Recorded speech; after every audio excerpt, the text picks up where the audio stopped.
Route 616, home for all Finn's Marvel main continuity. Notably not the home for football, so we will not be talking about football on this podcast. Yeah, definitely not. As you can, I'm having an ad play in the background. You stop that. What the That's hell? alright. It's giving Dan a chance to act like all Liverpool fans. A massive cunt. The Marvel wiki just betrayed me. But anyways, we have Bill here, of course, and we have the real-life J. Jonah Jameson, Dan, here with us. Hey! Parker! Which is extra relevant this week. With some of the happens in Amazing Spider-Man. When is Jonah going to get his own title? That's what I want to know. 2000s, maybe? Yeah, he actually did have a title at some point. Yes. He gets miniseries, a few of them, I think. Yeah, they're all miniseries, but he gets a bunch. It's my boy. About time they gave it to a real character out of that fucking crap. Oh my. Anyways, today we have quite the lineup of comics. We're going to start No, we really don't. Well, a few of them are good. No, they're really not. We have a couple Strange Tales issues. We're going to cover 125 and 126, the A stories, which are the Human Torch stories, of course. Human Torch and Thing, since he's been added to the title. Thing is officially in the comic now. It's a thing now. It sure is. Then we're going to do a couple Amazing Spider-Man issues to Dan's delight. We have issue 17 and issue 18. Both pretty good, but one sticks out a little bit more, with the return of the Green Goblin happening. And then we have Tales to Astonish, issue number 60, the A story, the Giant Man story, unfortunately. Then we have Tales of Suspense, issue number 59. We're going to do the A and B stories, as there is now a B story in Suspense, because Captain America has joined the title. So stay tuned for that. 10 pages of fun right there. Oh, yeah. Yeah. I hope you like the story, Dan, because we're getting it a lot. Oh, God. Yeah, okay.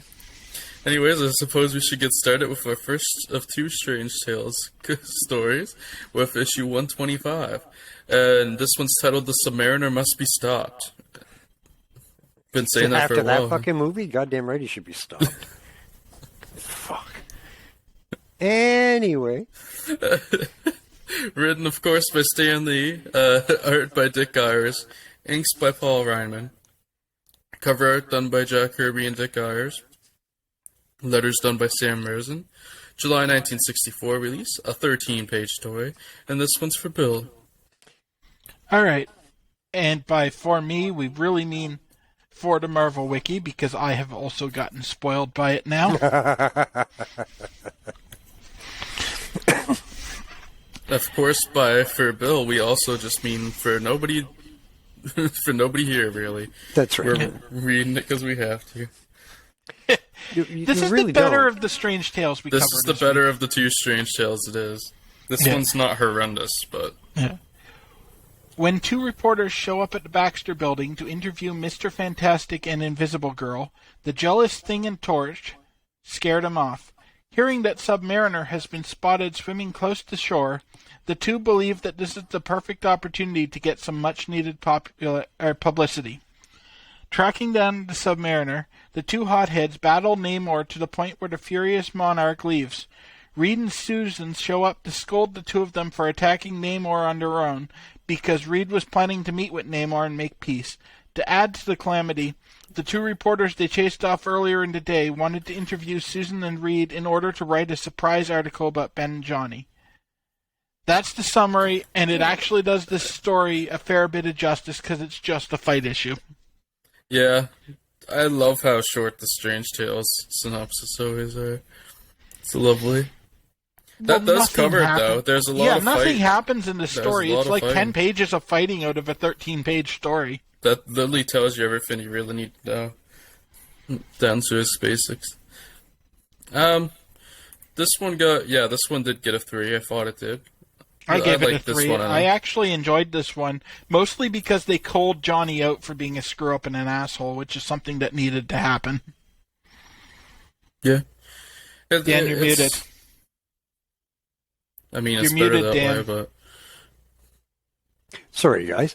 Yeah, but doesn't this happen fucking constantly? It's just issue after issue of Johnny screwing up, them slapping him down, berating him, and then we go on to the next episode where Johnny screws up, they slap him down, blind luck helps him win.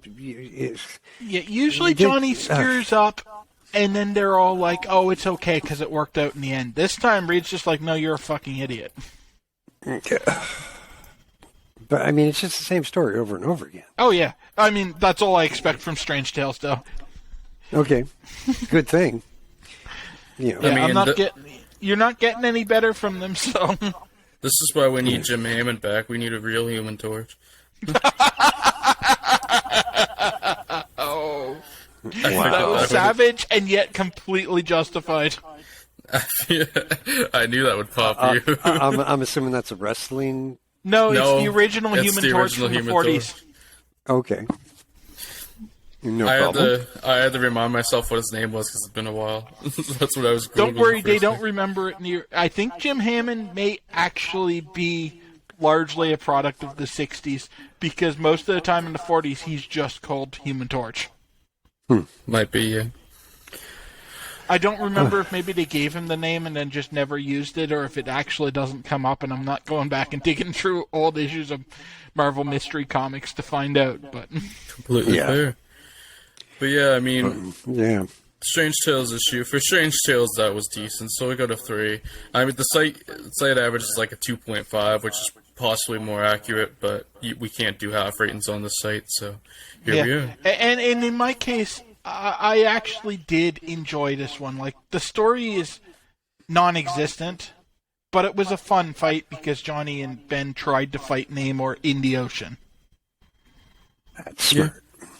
It really wasn't. They're idiots, but it made for a more interesting fight than they usually have in the book, so I didn't mind reading this one. Especially when compared to what we're getting next.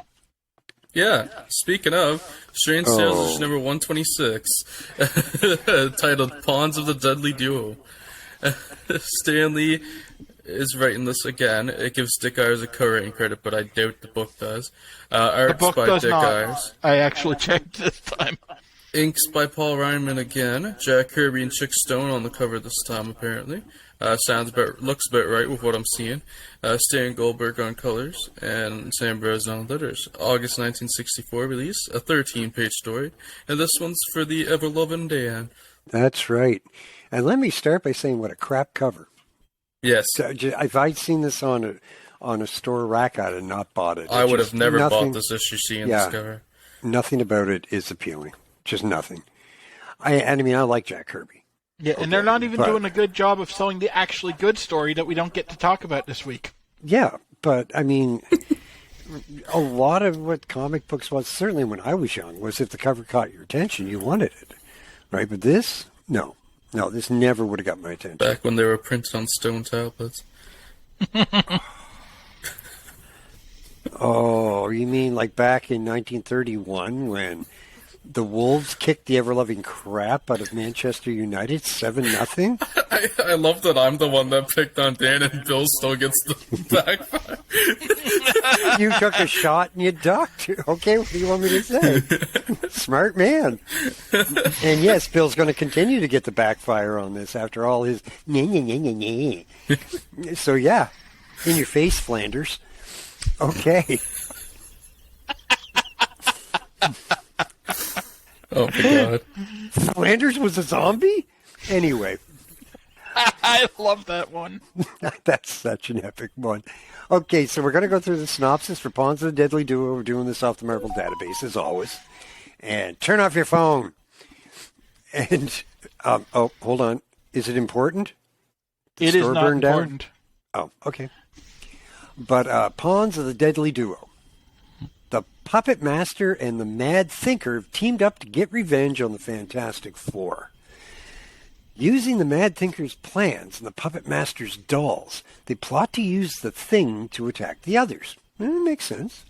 However, when the Thing initially attacks the Human Torch, one of his random transformations back into his human form severs the link between the thing and the Puppet Master's doll. Okay, yeah, I guess that works. Returning to the Baxter building, Johnny and Ben seek Reed's help in finding out what happened to cause the thing to lash out at Johnny, other than maybe Johnny just being a little dick. Realizing it's a Puppet Master's doing, how does he realize that? Can anybody enlighten me? Because he's really smart. Random guess. Okay. Anyway, he thought of all the films they've fought so far and took a good guess. Okay, sure. Not just because Johnny was being a twat. Okay. Reed builds a... Yeah, keep going. Wow. Reed builds a device that feeds back the Puppet Master's power. So when he uses his puppet to try and control the thing again, it backfires, causing an explosion that knocks him out and foils his and the Mad Thinker's plot. Tout fini.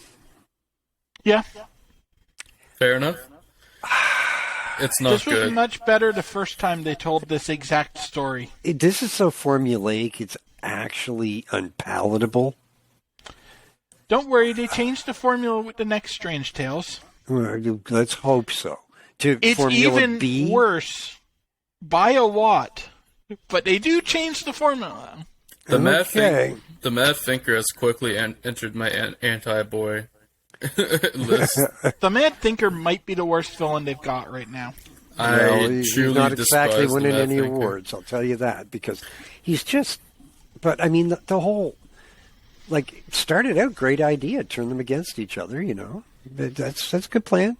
You know, if you can control the thing, you know, boom. Right?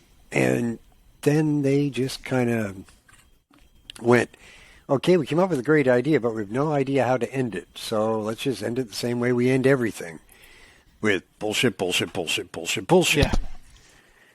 Yeah. Oh, Ryan, I'm going to put this request out here right now. Uh-oh. Uh-oh. Please, please give Dan the next Strange Tales we cover. Fuck. Because I want to see your reaction to the end of that story. Ryan has to read it in advance.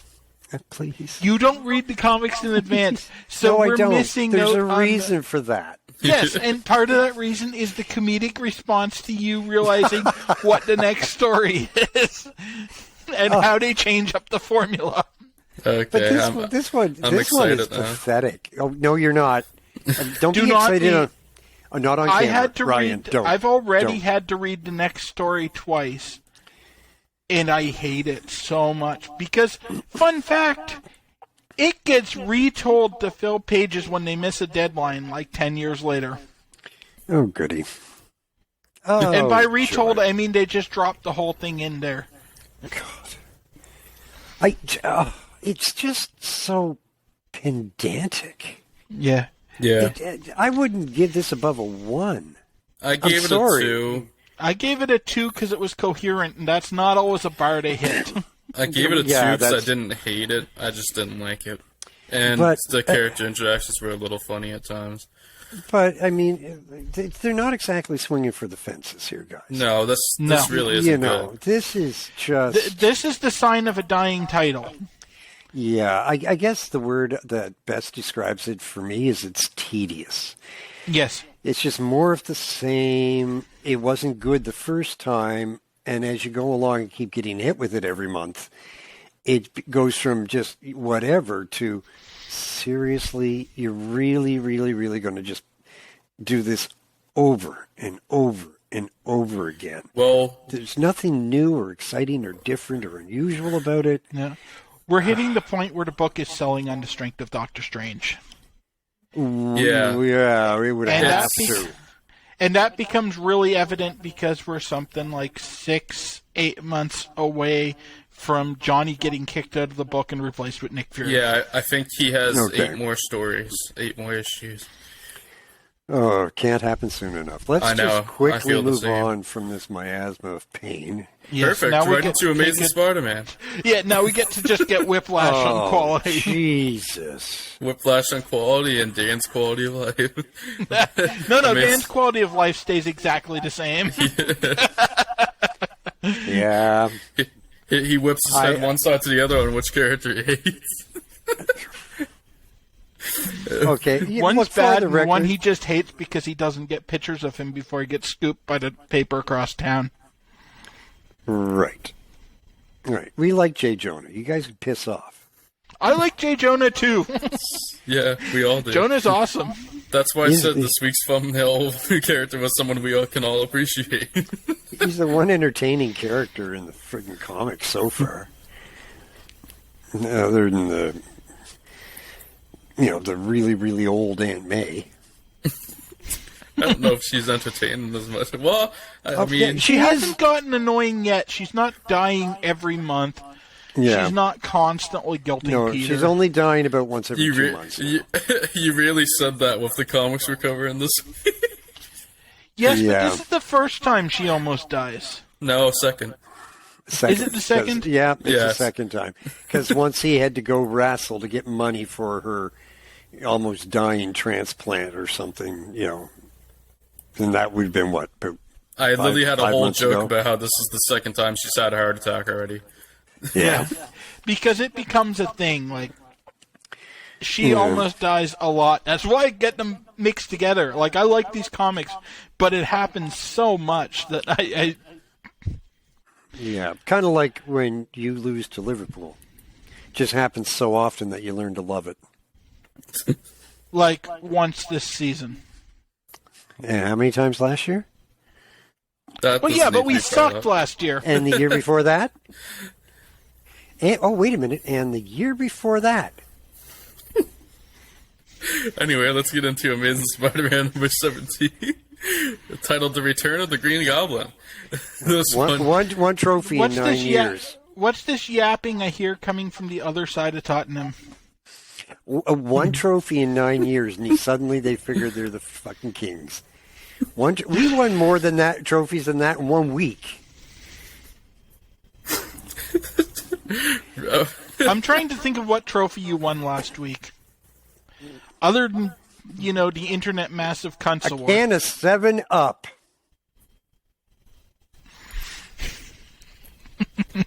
Go buy one of those for $1.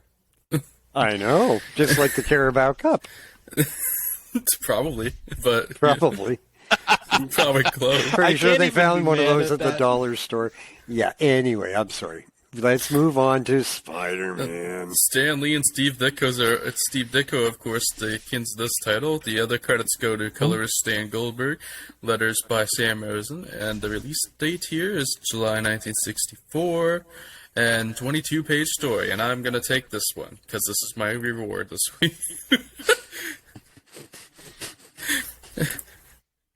So, Flash Thompson announces to his classmates that he's forming the Spider-Man fan club, and everyone, in brackets except Peter Parker, is invited.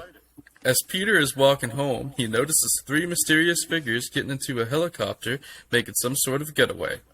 As Spider-Man leaps up into the helicopter, the film's director is furious for him ruining the shot of the movie. Yes, this was a movie being shot. Spider-Man is ridiculed by the Daily Bugle and others for his mistake.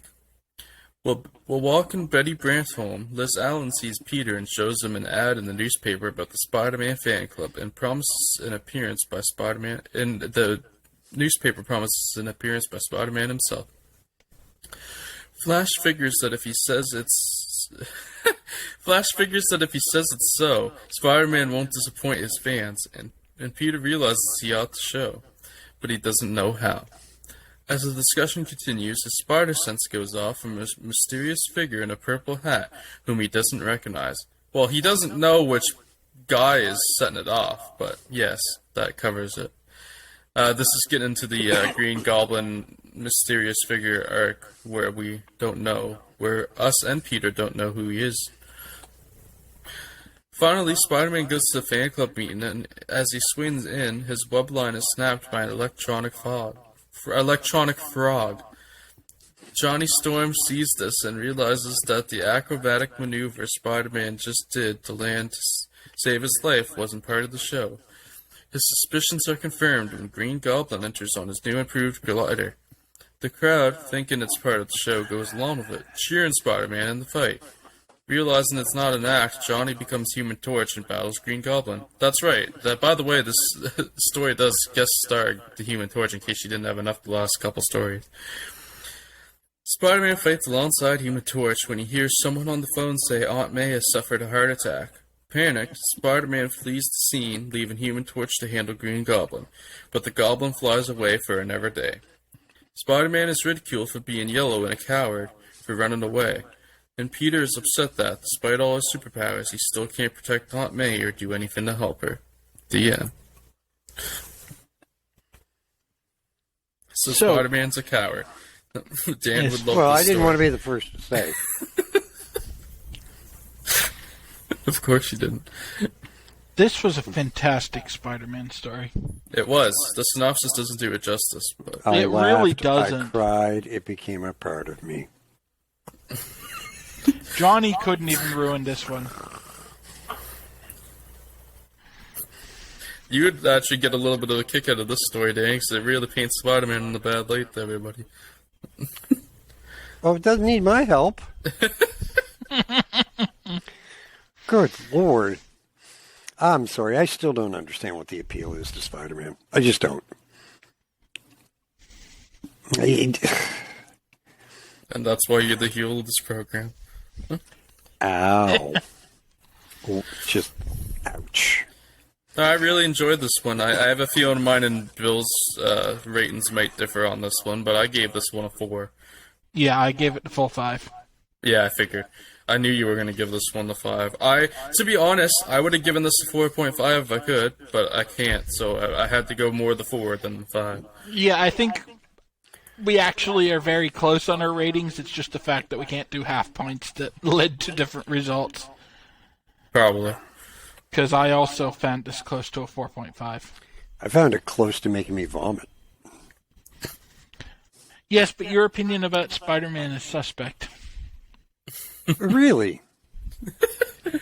Yes. Yes, really. As in you're in the fairy Sure. you're in the fairy focal minority. Yeah. The way too vocal minority, some might say. At least it had a great villain. Wasted. Completely wasted. But it had a great villain. Right? The Green Goblin's one of the more creative villains they've come up with. The mystery I like aspects were way better in the comic than the synopsis gave it credit for. Yeah, they're really starting to lean into the who is the Goblin. The Goblin? Goblin's me. Oh my god. It's me. How could you guys not know that? You're supposed to be my friends. Yeah, you Wow. can be the Talk Red about Goblin. not investing. Thanks, guys. I appreciate it. I'm sorry, I stopped paying attention. I assumed it was going to be more shade about Liverpool beating Manchester United. Oh, I don't need to shade you over that. You got to live with the memory of it. Do you know what? The only thing I really wish is that I could have been a fly on the wall when you saw the scoreline. That would have made my day. Stands one regret in life. Yep. Yeah. But no, I'm sorry, guys. Like I say, I think the Green Goblin is just a fantastic villain. I love everything about him. But he's so wasted. Right. Just. I mean, he is to an extent, but he's also wasted in this book. I'd agree on that. Because, and this is a product of him not being fully fleshed out as where they want to go with him yet. Yeah. But this scheme is completely beneath the Goblin we know. Yeah. He's not as vicious as he becomes, so which he can't be really. No, but he's hyper fixated on killing Spider-Man in this, whereas in the future, Spider-Man annoys him and he doesn't like Spider-Man. But he's not going to drop everything and go try to kill Spider-Man. He's got bigger plans than that. Yeah, you see, and I'm going to harp on something completely different to compare it. But one of the best things about the Batman Joker situation is the fact that the Joker doesn't necessarily want to kill Batman because the Joker needs Batman. Bingo. The Batman is a part of what makes his clock tick. And the Green Goblin needs a superhero that kind of motivates him and gives him something to just be bad for. I realize I'm doing a piss poor job of trying to explain what I mean. No, but... I think I see what you're saying. I don't necessarily agree entirely, because I don't think that the Goblin's entirely stable enough to have that level of self-awareness. Because you're right. He needs Spider-Man to motivate him. Yeah. But I don't think he has that level of self-awareness. He thinks his life would be better if he could just kill Spider-Man. Right. I want to go to the movies where Doc Ock is just like the perfect foil for Spider-Man, right? His Spider-Man's existence annoys Doc Ock. Yes. Right. Doc Ock isn't bad for the sake of being bad, for robbing, wanting to rob banks and all this shit. He just wants to spend his life torturing Peter Parker. Yes. That's what gives him joy in life. Well, Doc Ock also sees himself above everybody else because of his brains. Well, it's because he's got 4 really long legs that lift him up. Yeah, and here's this idiot trying to impose on his gimmick, kind of. Yeah, his shtick. Well, that's why the superior gimmick, when they bring it around, is actually very brilliant for the character of Otto, in my opinion. Yeah, I thought that was going to be terrible, and I really liked that run. No, it's really good stuff. I really feel like the Green Goblin is a brilliant villain wasted in this title. Put him in Captain America, put him in Iron Man. He would have fit perfectly. The part I don't Iron Man, yes. I don't think he'd fit Cap. I really don't, because he's too fantastical. I think he'd kick that self-righteous little turd jacket's he fucking probably ass. would, but he's too fantastical for Captain America. Captain America tends to face more grounded hero or villains. Like the Red Menace. Right. Yeah. Okay. No, anyway, that's my thought. It's nice to see the Green Goblin, but wow, not the story he should have been in. Yeah, I actually agree with you on this particular story. That this caper was beneath Goblin. It is. I think. It really is. I think it just doesn't help that he's happy with. Green Goblin shouldn't be happy that Spider-Man just gets to run away. It's kind of. Yeah. I don't know. And I don't see him devoting a lot of resources to kill Spider-Man as an end to itself. Yeah. What Spider-Man needs is a sidekick so that Goblin can come in and kill him with a crowbar. Oh, well. Right, I like it. Let me introduce you to some Dan Slott stories. I mean, it sort of happens in the next story we're going to tell. Okay, go for it. Flash Thompson's well on his way to becoming a Spidey sidekick. Oh God. Man. So yes, up next is, of course, the next issue of Amazing Spider-Man, number 18. This one's titled The End of Spider-Man, so congratulations, Dan. Stan Lee and Steve Ditko, of course, the kings of this title once again. And we got colors by Stan Goldberg and letters by Sam Rose, and all the same people. August 1964 release date, 22-page story, and Bill will have the pleasure of covering this one. All right. Spider-Man is still being ridiculed when he fled from a fight. Okay, so this person doesn't have good grammar. Spider-Man is still being ridiculed from when he fled from a fight with the Green Goblin, and it's been the talk of all his previous supervillains as well as other superheroes. Peter Parker spends his time taking care of his Aunt May at home, and when at school, his concern for Aunt May is consuming most of his thinking. Pete, desperate to earn money to buy more medicine for Aunt May, goes out as Spider-Man to see what he can do. He tries a trading card company as well as a pair of scientists to sell his adhesive wedding, but in both instances, he strikes out with neither showing any interest. Now I'm going to like his love life. Yeah, I'm going to elaborate a little bit on why he was shot down, because there are different reasons. He gets shot down by the trading company because everyone thinks he's a coward now, so who's going to buy Spidey trading cards? and he gets shot down by the scientists that he tried to sell his web fluid to because he designed it to only last for an hour and then fade away so that he doesn't kill anyone. They're like, why the fuck would we want paste that doesn't last, you moron? Yeah. Come back to us when you make it last. And he hasn't figured out how to do that, of course. He somehow figured out how to make it semi-permanent and not permanent. Well, he's like, but that could take me time in the lab I don't have. Yeah, he's my been a Aunt while. May is dying. Or no, hold on. What's his excuse this week? Yeah. Because Mary Jane doesn't love me. Well, he's sad about Currently, that. they keep trying to sick Mary Jane on him, and he doesn't want it. Wow. He hasn't seen her yet, to be fair. Yeah, he hasn't seen her yet, and he has a girlfriend, and he's getting really annoyed that Aunt May keeps trying to hook him up. Yeah. As he heads home, he runs into the Sandman, but being so concerned about Aunt May living alone, he runs away and hides. The public sees this, writing off Spider-Man as a coward once again. As crime continues, Johnny Storm, the Human Torch, begins to suspect something is wrong and writes a message in the sky for Spider-Man to meet him at the Statue of Liberty.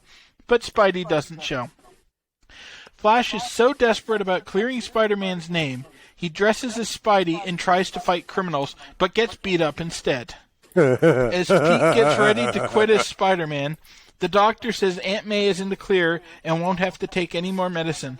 After reading yet another editorial about a weak and phony Spider-Man, Pete decides to go out as Spider-Man and fight back. The end.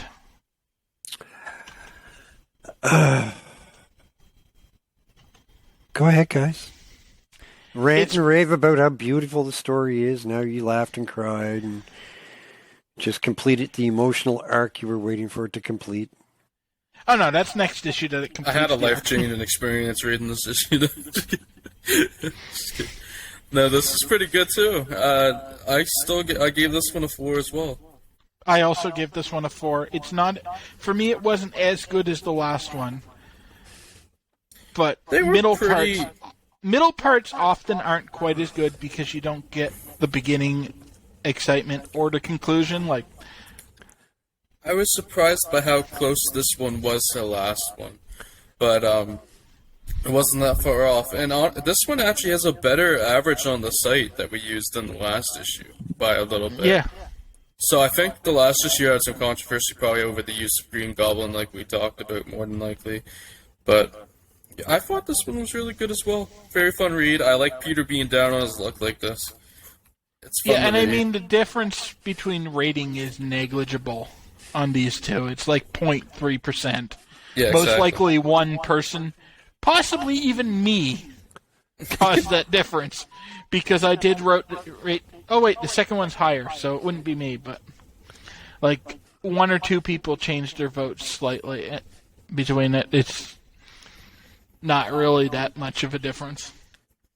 Yeah, no, it's pretty close. Dan obviously loved this 2-part story so far. Oh. Don't worry, next week we get the comeback of Spotty, so we'll get an issue next week as well. Yeah, and this issue was mostly Joe Jonah Jameson gloating. So I would have thought Dan would have loved it. Yeah, but they don't talk about JJ enough. They don't. The actual comic does. The synopsis just glossed over. JJ is really good in this comic and really gloaty. You would have loved it. Sweet. Like I said, He's like taking out time on television to talk about how he was right about Spider-Man and stuff. That's why I fought to call you the real life J. Jonah Jameson this week, because it was his gloating reminded me of you. One little victory and he's gloating like crazy. This was not a little victory. I'm sorry. This is the bitterest rivalry in football in the world. And you lose. You got a little victory. It wasn't a little victory last week before it happened, and you just sitting there going on about it. Oh, we're gonna kick your ass. Yeah. Let me clarify. It's a little victory when you get it. Oh, if you had come in and won, it would have been a life-changing experience? Yes. Oh, of course. Actually, Glad you probably would have. understand now, Dan. 'Cause, yeah. Yeah. Right. Whatever. Anyway, let's move on. On to the next comic, which is everybody's favorite, Tales to Astonish, issue number 60. This is the A story with Giant Man. Notice how I only say Giant Man and not Wasp, because she's quickly eliminated from the story for the story to be worse. This one is titled The Beast of Berlin. Stan Lee and Dick Ayers for writing and art duties. Paul Reinman's on inks here as well. Jack Kirby and Saul Brodsky on the cover. Artie Simic on letters. August 1964 release date, a 14-page story, and for some reason I'm taking this one myself. This will actually be good to read this because I barely paid attention to what I was reading when I read this because it was so goddamn bad. Wow. In a bad mood. Yeah, this was awful. In a bad mood, Giant Man chases his fan club members out of his headquarters, being the best part of this issue. When the Wasp inquires what's wrong, Giant Man explains that his friend, FBI agent Lee Kearns, has been captured by the communists in East Berlin. Giant Man... No! Not behind the red curtain. Wow. Giant Man plans to go and rescue his friend, but refuses to allow the Wasp to travel with him, because his late wife, Maria, they don't name her here, was murdered the last time he was in a communist country.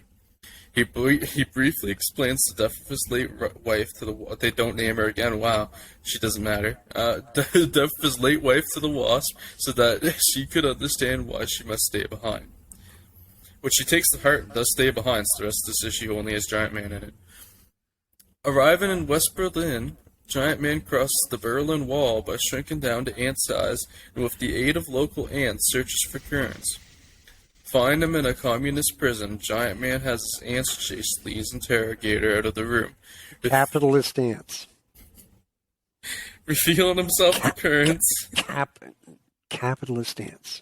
Giant Man is informed that the communists have developed a weapon that increases the intelligence of apes, and that they plan to use it to turn them into intelligent weapons to use against the free world.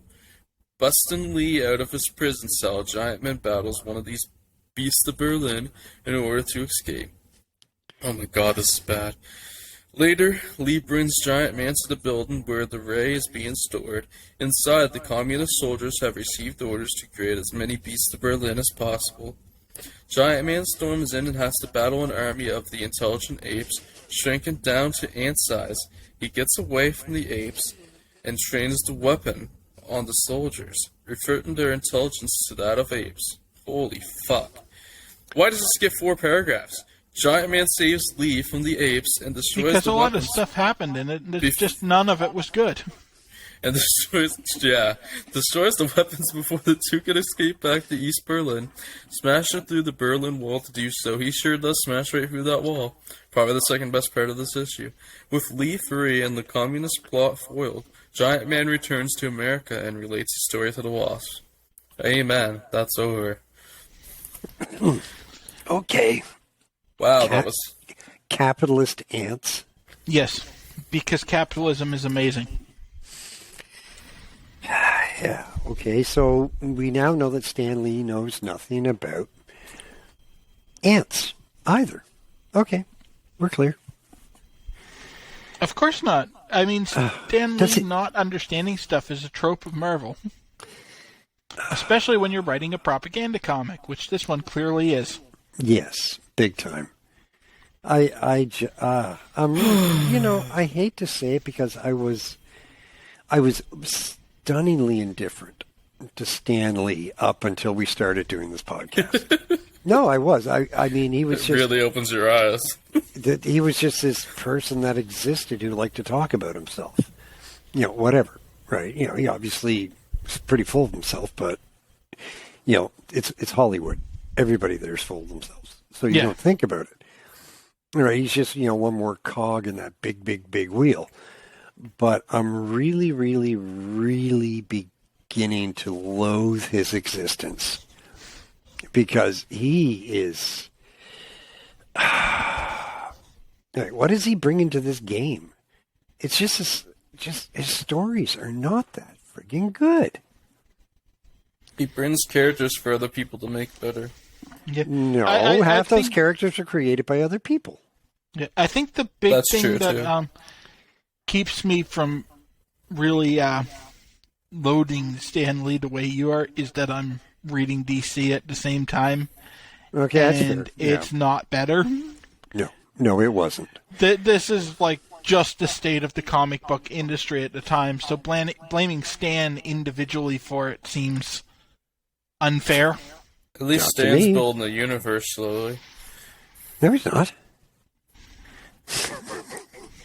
Everybody else is building the universe, and Stan is kicking and screaming and trying to stop them. I mean, let's be completely honest, right? This is... Not necessarily. I'm pretty sure Johnny turning up and everything was a Stan decree. It definitely is. Stan's definitely trying to get Human Torch over right now. Yeah. That's why he's putting him in Spider-Man and so much. Yeah, he's trying to steal Spider-Man's popularity and stick it on the Torch. That's why he was just in 2 issues in a row. Right. Because Stan can't stand that Ditko's character is more popular than his. Yeah, you can tell. I hate to say it, but you can tell. Oh yeah, it's the same thing with Doctor Strange. He can't stand that Doctor Strange is someone too. Yeah. Wow. Where'd that go? So go ahead, both of you give it a 4 and we'll move on. Anyway, No. This one got a 2 from me because I gave it a once 2 again as well. it was coherent. I understood what was happening in the story, which, as I've said, isn't a bar they always hit in this time period, so that's kind of my 1 star. Like, there was nothing offensive about this story. It was just really, really boring. Yeah. And it had apes in it, which usually makes a story better, but in this case doesn't. I was going to say, they do nothing to No, make the the story apes. more fun.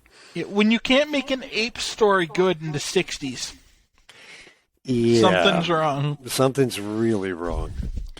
I mean, let's be completely I actually honest. watched a whole video about how popular like smart apes were in the late 50s, early 60s with comics. Yeah. And somehow this one's still not good. Well, Pierre Boulle is to blame for a lot of that. Between Pierre Boulle and Bird-Eye Gordon, right? These two guys, Boulle's the one who originally wrote Planet of the Apes, and which later on, after some serious, massive changes, became a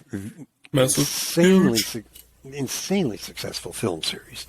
But Bird-Eye Gordon was doing all those old, sort of the 50s, 60s monster movies with, giant grasshoppers and giant spiders and, things like that. And, there was a lot of talk about nuclear poisoning and, atomic radiation and, things it would do to the body and to the insects and all this stuff. And Talking Apes was a big, big part of that.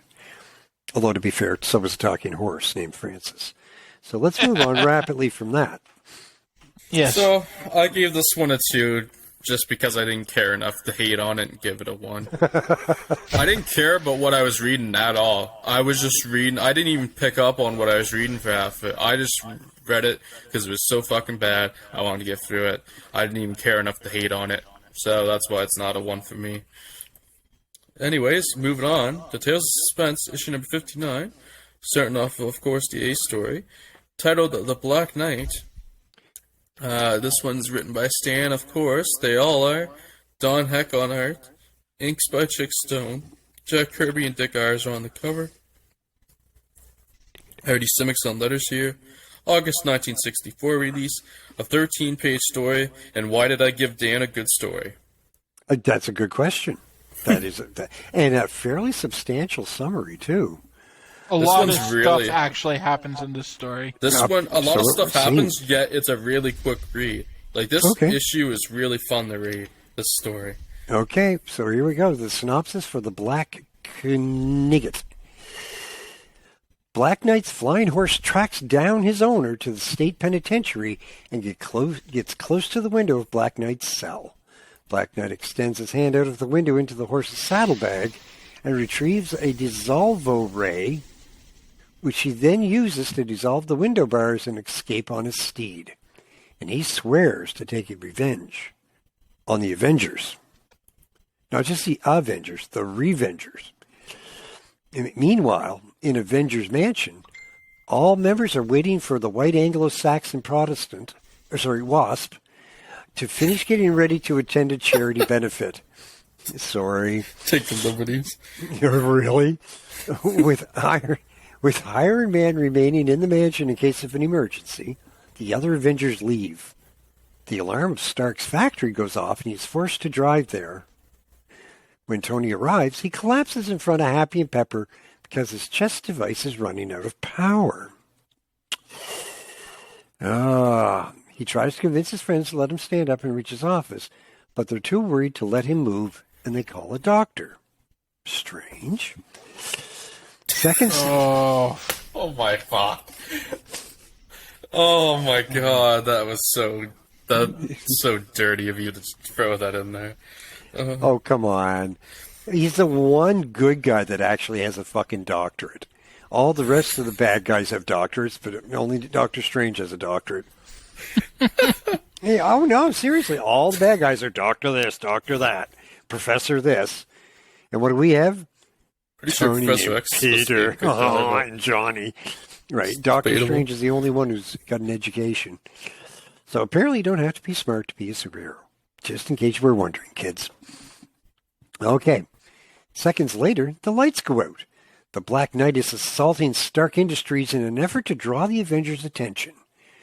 Tony suddenly is no longer incapacitated and sneaks past Pepper and Happy while they're distracted by the Black Knight, shuts himself in his office to recharge his chest plate. After a brief recharge, Tony suits up as Iron Man to battle the Black Knight. Pepper and Happy desperately knock on the door of Stark's office, concerned for his health. Iron Man breaks through the wall of his office and confronts Black Knight, easily fending off the villain's micro-missiles and flexible steel coils. He dodges an energy blast that hits a storage tower, and the debris threatens the lives of civilians. But Iron Man quickly grabs the falling structure. Back at Stark's office, Happy tries to chop down the door with an axe, but to no avail, because he soon discovers the door and even the walls are made out of solid steel. Happy climbs out the window, gingerly crosses the building ledge in order to reach Stark's office from the outside. Shouldn't be too hard. Apparently there's a big hole in the wall where, Tony kind of blasted through. I think they've forgotten about the hole. Oh, really? The little fins. So you're saying there's a hole in the plot? Yes. As well as the wall. Okay. No problem. Well, no, there's no hole in the wall. That's the problem with blood.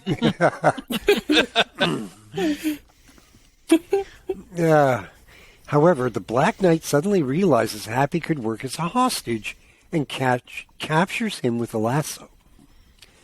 Okay. When Iron Man tries to rescue Happy, Black Knight throws a miniature power drainers at Iron Man. And he just conveniently had these in his back pocket? Something? Yeah. And I thought he was just happy to see Tony. Anyway, they cling to his armor. And in an attempt to get rid of the drainers, Iron Man dives at top speed, shaking off the discs. The Black Knight believes Iron Man has just plummeted to his death, and seeing no use for a hostage, drops Happy. Iron Man catches him and flies him back to the building. That's good of him, really, stop and think about it, right? The victorious hero Iron Man takes the Black Knight by surprise and flips his horse by the hooves, causing the villain to fall off. As he starts to fall to his death, Iron Man convinces him to surrender his power lance in exchange for being saved.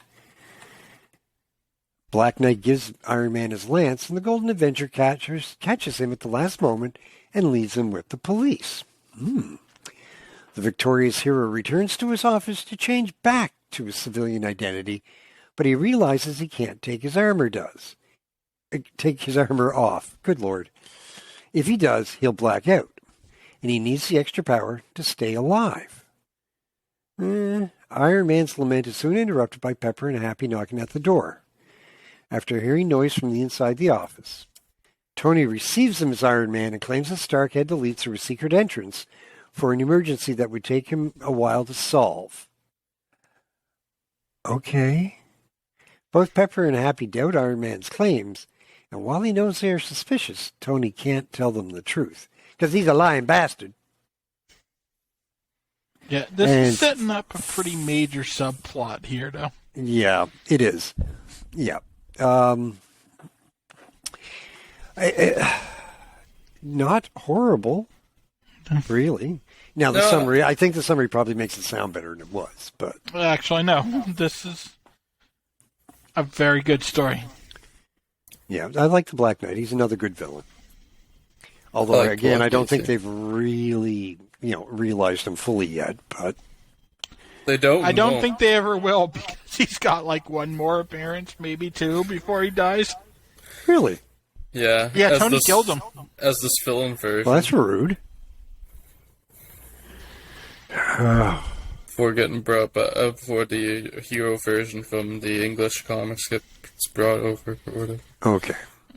Yeah. But I gave this one a 3. I liked it. I liked it quite a bit, but it wasn't quite a 4-star one. But I gave it a solid 3. Yeah, this was a solid 3. I mean, this one seems really good in comparison to what we've been reading. Yeah. But this is just kind of the point Jesus, where Dr. comics... Seuss is good compared to what we've been reading. Yeah. This is just kind of the point where the average comics settle for the next couple of years. Like, not anything amazing. I mean, you're never going to get, like, every single comic book being amazing. Even today, there's plenty of stinkers. Oh, there's a lot of stinkers out there. I loved how easy of a read this one was. Yeah, that's the thing. This one was fun. It was easy. It was a throwaway villain, because Black Knight never really matters as a villain. He's just kind of there. The plus of Black Knight as well, he's still not important. He's not a bad villain. Yeah, he's fine. I don't mind reading about him, and it's setting up something legitimately interesting with Tony being effectively trapped inside his armor and not being able to tell anyone that it's the same person. That's actually part of what I enjoyed about this story, is the fact that it does show some of the frailties that Tony has. Yeah. Like he's not invincible, right? Like Spider-Man only loses because he's a dick. Or he has the flu. Or he has the flu. But, Tony is lamentably human, and he does have a defect that prevents him from being a superhero. Right? He's just a guy with a suit. Yeah. Right. So, yeah, I didn't mind this. I didn't love it by any stretch of the imagination, but it wasn't as bad as some of the other crap we've talked about today. It does a great job of making you want to read more, see what's coming after this. Oh, God, yeah, absolutely. If I'd read this, I'd immediately gone and grabbed a bunch of DC titles to read. That's... Dan would have went and grabbed some Brave and Bold right off the rack. Fucking right. That's actually been the thing about Iron Man for the next while. It has one of the better ongoing stories that generally, anytime Iron Man would turn up in the order, I'd be pleased to get to read it next. Iron Man's one of the best titles. Right now it's kind of like fighting for number 3 even. Yeah, honestly, with this issue, I think it bumps Sergeant Fury for number 3. I mean, it's no Giant Man, but still. I see Fantastic Four isn't doing as much for me right now, so I'd almost rate them right now. Just right now, until Fantastic Four is about to get a lot better here soon.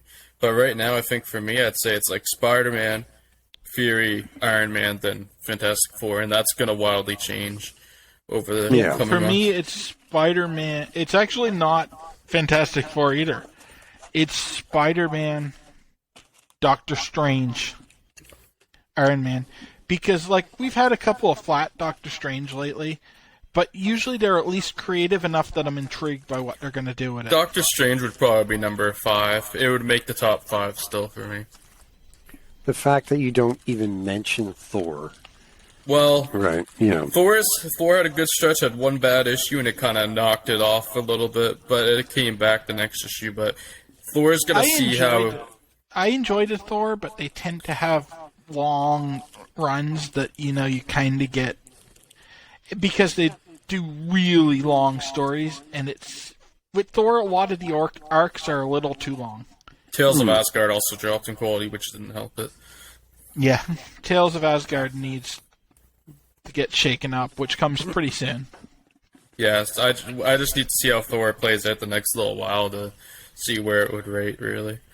But anyways, on to the last story of the week, as we go into the B story of this Tales of Suspense issue, number 59, of course, simply titled Captain America. This one gets change-up of artists with Jack Kirby, and Chickstone helps him on inks. Chickstone's his right-hand man at the moment. We have Sam Rosen on letters, and this is a 10-page story, and Bill is going to take the main event. All right, and I'm just going to point out how ironic it is that the early Cap stories, they don't seem to know what to do with them, which is surprising given that they're being drawn by the creator of Cap. Because Cap is a Kirby creation. Anyway, alone on monitor duty at Avengers Mansion, Captain America dismisses Jarvis the butler for the night so he can spend a quiet evening reminiscing over a scrapbook of World War II photos. However, Jarvis is abducted by thugs who are employed by a criminal named Bull. Not Bull Brogan, that would be more interesting. Bull has learned that Captain America is the only Avenger at the mansion, and he plans to break in and steal the mansion's many devices and secrets.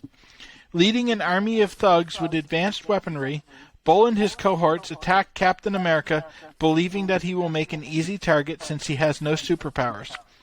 Interrupted from his reminiscence, and mourning the loss of his World War II partner Bucky, Cap easily makes short work of Bull and his men and turns them over to the police. And that's the end of the summary. Yes, this is just a fight with a bunch of unpowered regular humans. Yeah. And then the next issue is just a fight with a bunch of unpowered regular humans. And the issue after that is just a fight with a bunch of unpowered regular humans. And then I think they decide to start retelling World War II stories because no one cares. Yeah. Well, at this point, most of the superheroes have super bad guys simply because they have superpowers, so the bad guys have to be able to equal them in some way, shape, or form. Unless, of course, Paste Pot Pete. Yeah. But you're telling me paste isn't a superpower? It's like the superest of powers. Now, I'll tell you what, the Paste Pot Pete needs to go sell his paste to those people that Spider-Man couldn't sell his to. I bet Paste Pot Pete's paste doesn't wear out in an hour. No, he could probably sell his. He has a little pill that helps him keep his paste up. He could sell his, and he could get out of the filmy business. No. Mm-hmm. Right. There's so many bad jokes floating around in my head right now that I really can't say. But anyway, no, this was again a criminally generic story. Yeah. Yeah. You know.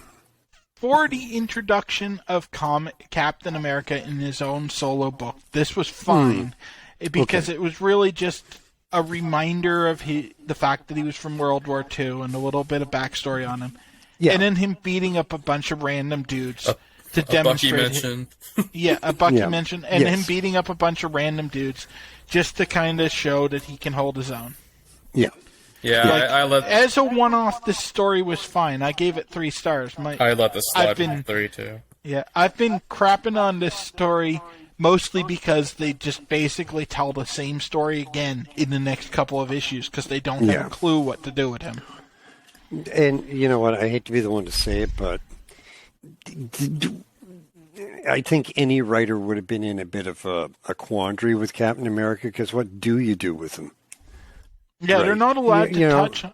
They're not allowed at this point with the comic code to touch on politics or the nature of America or so, which are the type of stories that Captain America works good in. Yes. Yeah. Because he kind of works best as a symbol of and critique of the American government. Yes, that's fair. And at this point, the comic code does not allow them to depict people in positions of authority as corrupt. Yeah. Or questionable. So you can't go into the interesting political element with Captain America. No, and Batman had the same problem, though. A lot of Batman stories were just him beating up other guys. Yeah. That didn't have superpowers. They just had super plans. It's the Dick Tracy problem that, coming back to haunt everybody. Dick Tracy's villains, Flat Top and, Cue Ball and all these guys were really, in the end, just guys with, defects that gave them cute little nicknames, but yeah, they're just mobsters. They were just human. I would drop on my head. Yeah, and I mean with Batman, a lot of his villains, like the Riddler, really didn't have superpowers. Joker didn't have superpowers. The only real credited to Batman villains that have powers are Poison Ivy and Bane. Yeah. Everyone else is either borrowed from a different comic book or basically just a human. Yeah, and that's then you have the subcategory of mutates as well. Well, I mean, it's not necessarily the worst thing if you have the imagination to come up with ways to make the bad guys interesting. But when your bad guy's generic thug number 4, you feel like the writer's doing the whole pick one from column A, one from column B. And like I say, Captain America suffers a lot of the same problems for me that Batman suffered in this era, where there was nowhere to go with it. It was a great idea and no way to come up with good bad guys. Yeah, and that's why, when Captain America's comics start becoming good, they tie him to S.H.I.E.L.D. Yes. Right. And that's when they can start doing interesting stuff with him, because then he's linked to this government organization. It's fictitious, so they can dabble into the concept of, does he really get along with S.H.I.E.L.D. and so in a way they can't do with the regular police in this era or the regular government. And so, before that, they retell World War II stories because that's a conflict where he can represent America. Yeah. And people will agree with it because they can't. Yeah. They can't full on stick him in Korea or Vietnam because neither of those are popular. Yeah. Well, you know what would have worked with Captain America? You had a bad guy, say, with a goblin-like face and a little flying machine. Right. Just, wouldn't that be nice? Because like Batman had the Joker. Put him in red, white, and blue, call him the American Goblin. I now want someone to write that. Yeah, well, no, but Captain Puerto Rico would have been able... Captain Puerto Rico would have at least had a good villain then. Right, because with Batman, they made the Joker and... They made the Joker and the Riddler and all these other bad guys he was facing different and unique. And even though they didn't have superpowers, they had their own shtick that was different and fun. Yeah. Well, unless you're the Joker, in which case it was terrifying. Yeah, and at this point, Captain America has one standout villain, and he's canonically dead at this point because they haven't decided to bring Red Skull into the modern era yet. Yeah. So he's presumed to have died with the Nazi regime. Yeah, Baron Strucker's the closest spin we have to a Cap villain right now. Yeah, and Strucker never actually showed up in a Cap story before this.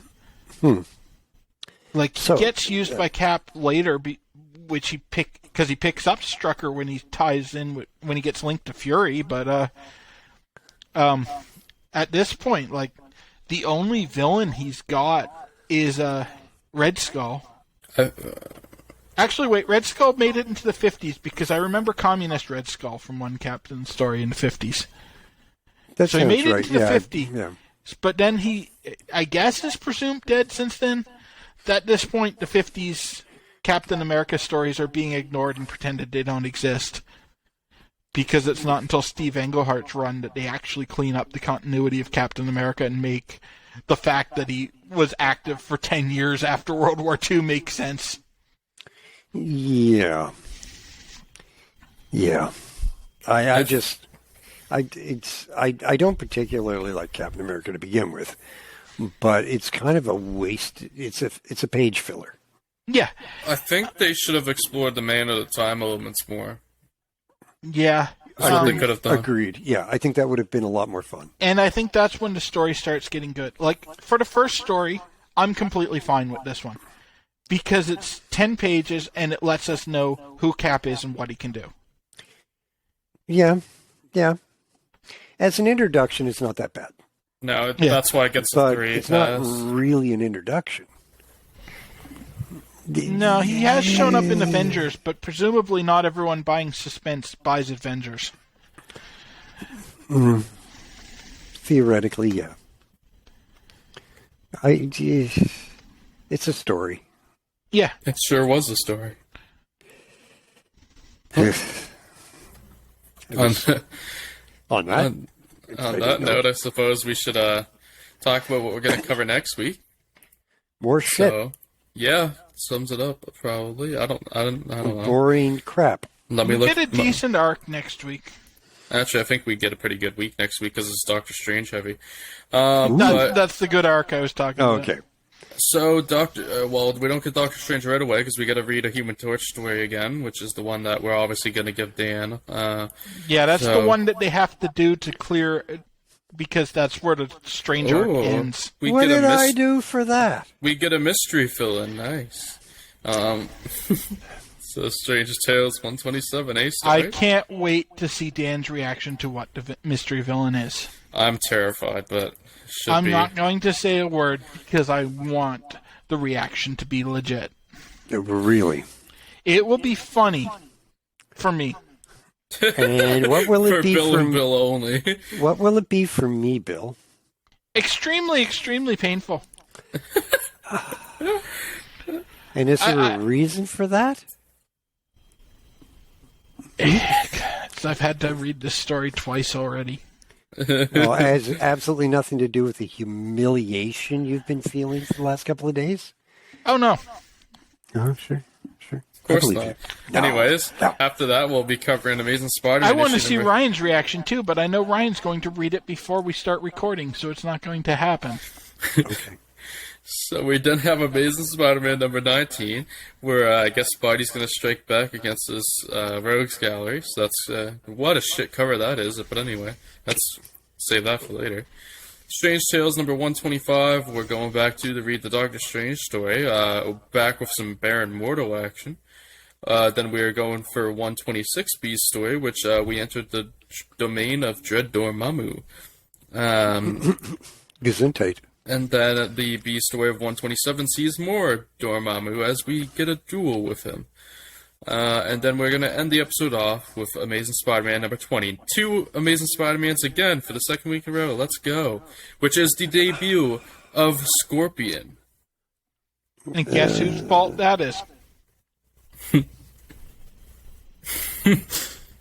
Jurgen Klopp's?